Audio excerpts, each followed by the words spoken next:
இது என்னன்னு தெரியுதா? இது ஒரு தேரை வகை. இது அப்பரடன் வெரிகேட்டஸ் அப்படின்னு சொல்லுவோம். இல்லன்னா வெரிகேட்டஸ் பலூன் ஃப்ராக் அப்படின்னு சொல்லுவோம். சைஸ் பார்த்தீங்களா? நல்லா குண்டா பலூன் மாரி இருக்கு இல்லையா? அதனால தான் இதுக்கு பலூன் ஃப்ராக் அப்படின்னு பேரு. இது தமிழ்நாட்டிலயும், இந்தியால பரவலா காணப்படக்கூடிய ஒரு தேரை இனம் தான். இதோட உணவுன்னு பார்த்தா கரையான்கள், அப்புறம் சின்ன சின்ன எறும்புகள் இதெல்லாம் தான் இது உணவா எடுத்துக்குது. அதிகபட்சம் இதெல்லாம் தான் சாப்பிடும். அதே மாரி கரையான் பொத்துக்குள்ளலாம் தான் இது பெரும்பாலும் வாழும். அந்த கரையானோட புற்று இருக்கு இல்லையா?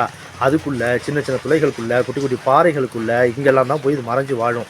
எப்பல்லாம் நல்ல மழை சீசன், இந்த மாரி வெட்டான சீசன், நல்ல ஈரப்பதமான காலநிலை நிலவுதோ, அந்த நேரத்தில இதுங்க அப்படியே அதுலேருந்து வெளியில வந்து வீட்டுக்குள்ளலாம் வர ஆரம்பிக்கும். வீட்ல, பாத்ரூம்ல இங்கெல்லாம் பார்க்கலாம். இது கொஞ்சம் வித்தியாசமா இருக்கு பார்த்தீங்களா? இதோட நிறத்த பாருங்க. ஒரு மாரி ப்ரவுன் கலர்ல, ஒரு காக்கி நிறத்தில கொஞ்சம் சில நேரத்தில லைட் ப்ரவுன் கலர்ல இருக்கும். இல்லன்னா சில நேரத்தில நல்லா திக் ப்ரவுன் கலர்ல இருக்கும். அதுக்கு மேல அப்படியே சின்ன சின்னதா வரைஞ்ச மாரி உங்களுக்கு தெரியும்னு நெனைக்கிறேன்.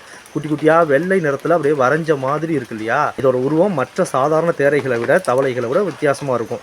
இதே மாரி நம்ம தமிழ்நாட்டுல பெயிண்டட் ஃப்ராக் அப்படின்னு சொல்லிட்டு ஒண்ணு இருக்கு. அது நல்லா சிவப்பு நிறத்துல பெயிண்ட் பண்ண மாரி மேல வரைஞ்ச மாரியே இருக்கும். இதெல்லாம் அதிகமா பார்க்க முடியாத கொஞ்சம் ரேரான ஸ்பீசிஸ். ஆனா இந்தியா முழுக்க பரவலா இருக்கு. மனித கண்களுக்கு அதிகமா தென்படாத ஒரு வகை இதெல்லாம். அதே மாரி மழை நேரத்துல ஈரப்பதமான குளங்கள்ல தான் இதுவும் போயிட்டு ஆண் எப்போதும் போல அந்த குரல் வலை மூலமா குரலை எழுப்பி பெண்ணை ஈர்க்கும். அந்த பெண் வந்ததுக்கப்புறம் இனச்சேர்க்கையில ஈடுபட்டு முட்டைகளை இட்டு குஞ்சு பொரிச்சு இப்படிதான் இதுங்க இனப்பெருக்கமும் செய்யும். இதை நீங்க பார்த்துருக்கீங்களா அப்படின்றத கமெண்ட்ல சொல்லுங்க.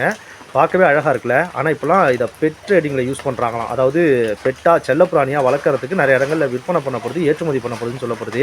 பொதுவாவே எந்த ஒரு உயிரினத்தையும் அதோட நாடு இல்லாம, அதோட நிலப்பரப்பு இல்லாம வெளிநாடுகளுக்கு எந்த காரணத்துக்காக ஏற்றுமதி பண்ணாலும் அது பெரிய ஆபத்துல தான் போய் முடியும்.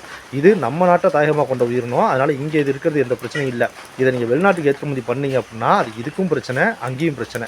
அதனால அதை என்கரேஜ் பண்ணக்கூடாது. ஆனா பார்க்க அழகா இருக்குல்ல. எவ்வளோ அழகா அமைதியா கைக்குள்ள உட்காந்துருக்கு பாருங்க. ரொம்ப சாஃப்டான ஒரு மென்மையான ஒரு உயிரினம். எந்த தொந்தரவும் பண்ணாத, மனிதர்களுக்கு இதால எந்த தொந்தரவும் இல்ல. இன்னொன்னு இதை அப்படி கையில வச்சிருக்கும் போதே பார்க்க ஆசையா இருக்கு. சின்னோண்டா நம்ம வீட்டை தேடி வந்துருச்சு. ஈரப்பதம் வெளியில் அதிகமாக இருக்கிறதுனால வீட்டுக்குள்ளே தான் வரும் இந்த நேரத்தில். வீட்டுக்குள்ளேயே திரும்ப விட்டுறலாம். உங்கள்கிட்ட இதை காமிச்சிட்டு திரும்ப வீட்டுக்குள்ளே விட்டுறலாம் அப்படின்னு தான். ஓகே, விட்டுருவோம்.